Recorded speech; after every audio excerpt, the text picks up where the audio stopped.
episodes. Will you recommend the Job Guide 360 interview guide to prospective job seekers? Sure, I will. The guide is detailed and very comprehensive. Welcome back to the Deep Dive. Our goal, as always, is pretty simple.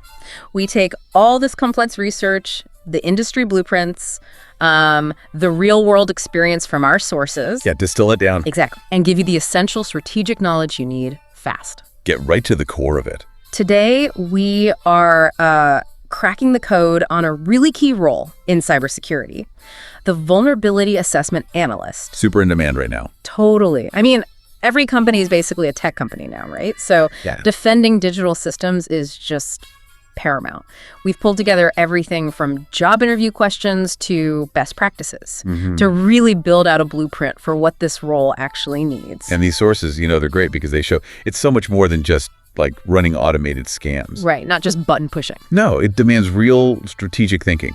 We're looking past just the technical side. Can you use the tools to the analytical piece? Assessing risk, understanding the frameworks. Exactly. And knowing how to handle things when they go wrong, incident response. We're basically giving you the shortcut to understanding the mindset of a top analyst. That's it. Our deep dive today is all about pulling out those critical knowledge nuggets. What defines the analyst's core job?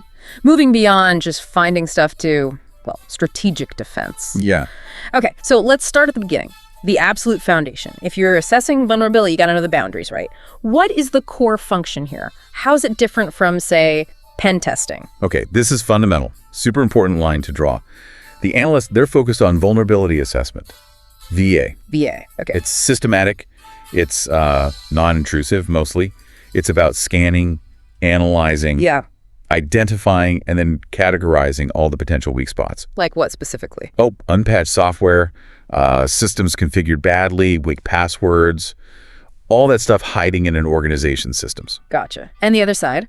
Penetration testing. Right, penetration testing, or PT. The pen tester takes that list, the one the VA analyst made, and they actively try to exploit those vulnerabilities. They're basically playing attacker. Simulating a real attack. Yeah, to prove if a flaw is actually usable, and what damage could be done if someone did get through. Ah, okay. So the analyst is like the detective finding the weak points in the building structure. Yeah, good analogy. While the pen tester is the one actually trying to kick the door down or pick the lock. Precisely. And for you, the listener, getting this difference is key. It defines the whole scope. The VA analyst, they're all about comprehensive identification, risk scoring, before anyone tries to actively break anything. So it's the early warning system. Exactly. Fix the problems before they turn into real critical incidents. Okay, makes sense. So if identification is the core game here, let's talk about the analyst's hunting ground. When they run those scans, what specific targets, what kinds of flaws are they really looking for? What's on the weekly hit list? Well, the list can be pretty long, but it usually boils down to maybe three main areas. First, like we touched on, systemic flaws. The base. Kind of the low-hanging fruit attackers just love. Things like old operating systems, network devices set up wrong, servers, workstations that haven't been patched. Stuff people forget about. Often, yeah. Yeah. Just because of the sheer scale, or maybe poor patch management processes, it happens. Okay, what's number two? Second, they really focus hard on access and identity issues. Logins and permissions, yep. Hunting for broken access controls, like can a regular user get into files they shouldn't? And weak authentication. If I can guess your password or bypass the login. Game over. Pretty much, yeah. The rest of the security doesn't matter as much then. And our sources point to a third big area. Seems like the one causing the most immediate headaches. Flaws in the actual code. Absolutely. Yeah. Especially in public-facing applications. When an analyst dives into web app security, they need to know the OWASP top 10. That's the standard. The industry benchmark for web risks. Totally. It lists the most critical risks, and any decent analyst knows them inside out. We're talking specifics here, like SQL injection. That's where an attacker messes with input fields to manipulate the database behind the scenes. Right, seen that one. Or cross-site scripting, XSS. Injecting bad script into web pages that other users then view. Nasty. Yeah. Knowing those specific terms, knowing they come from OWASP, that shows you really know your stuff in this field. Instant credibility. Okay, that flows perfectly into tools then. How does an analyst even find all these different flaws? You've got network issues, code issues. Needs a varied toolkit, right? Oh, absolutely. The toolkit's diverse because the environments are diverse. Can't use a hammer for everything, like you said. So what are the big ones? For those broad network scans kind of sweeping the whole place, Nessus is often the go-to. It's really good at finding devices, services, and spotting thousands of common OS and network vulns. Okay, Nessus for networks. What else? Well, if the client's heavily into the cloud, maybe AWS or Azure. Which lots are now. Right. They might lean more on tools built for that, like Qualys. Yeah. And for digging into those web app flaws we just mentioned, the SQL injection, the XSS, Yeah. you absolutely have to be proficient with Burp Suite. That's the specialist tool. It finds application stuff that the network scanners might miss. So different tools for different layers, network versus application. Exactly. The tool really shapes what you can find. But here's the thing. Anyone can run a scan, right? Yeah. Get a big report with like 500 issues. Yeah, the huge PDF of red flag. Right. The real skill, the strategic part, is what happens next. How do you handle that volume? How do you prioritize? Okay, this feels crucial. Where does the analyst start? This is where they switch from just being a technician to being a strategist. Prioritization is everything because resources, time, money, they're always limited. Can't fix everything at once. Nope. So analysts triage.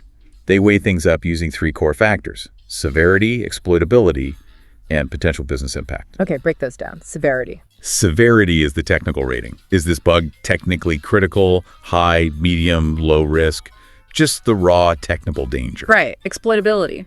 That asks, how easy is it for a hacker to actually use this flaw? Does it need like physical access and super high skill, or can any script kiddie do it remotely with a known exploit? Makes sense. And then impact. That's the business side, isn't it? That's the kicker, exactly. Impact connects the technical finding to the actual business. What's the damage to the bottom line? Right. To reputation? Are there legal or regulatory fines involved? So give us an example. How does that play out? Okay, imagine an analyst finds 2 things. 1, a high severity bug, technically bad, but it's in some old internal payroll system that's hard to reach. Okay. 2, a medium severity flaw, technically less dangerous, but it's easily exploitable, and it's on the main customer login page on the website. Which one gets fixed first? What do you think, intuitively? I'd go for the customer login page. Even if it's medium, it's out there, easier to hit, and affects customers directly. That's the strategic calculus right there. Perfect. The internal flaw might cause damage eventually, but that public-facing one, even if it's medium severity, it has high exploitability and potentially massive impact. Because of customer data? Regulations? Exactly. Think GDPR, HIPAA, Yeah. huge fines, reputational damage.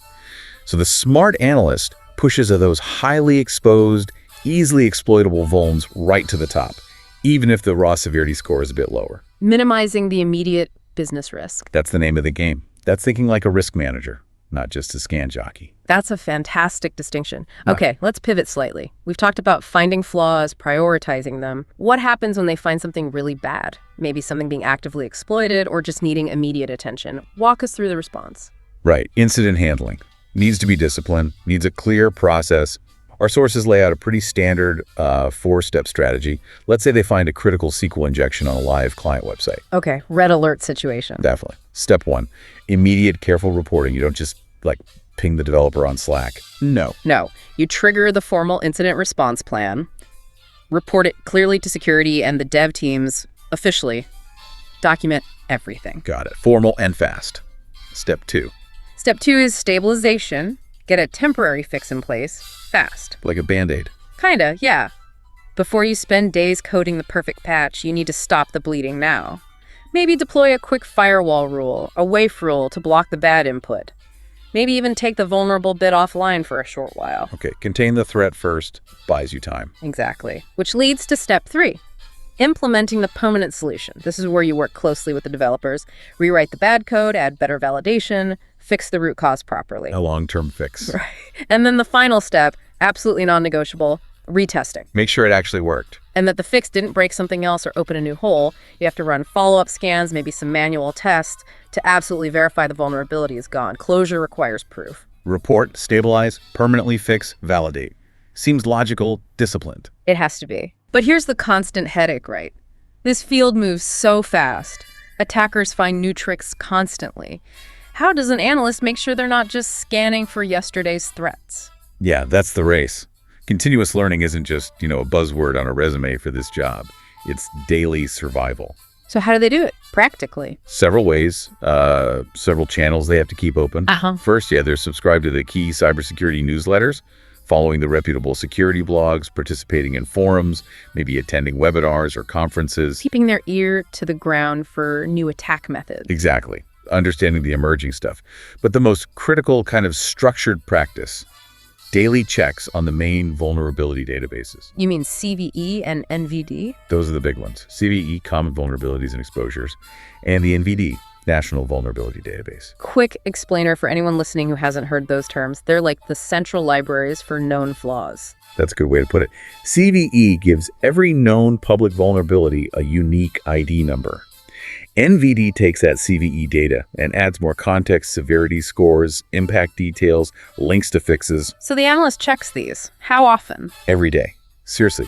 They need to see what new vulns were disclosed overnight or yesterday and immediately figure out how to integrate that knowledge into their scans and assessments. That's how you stay current.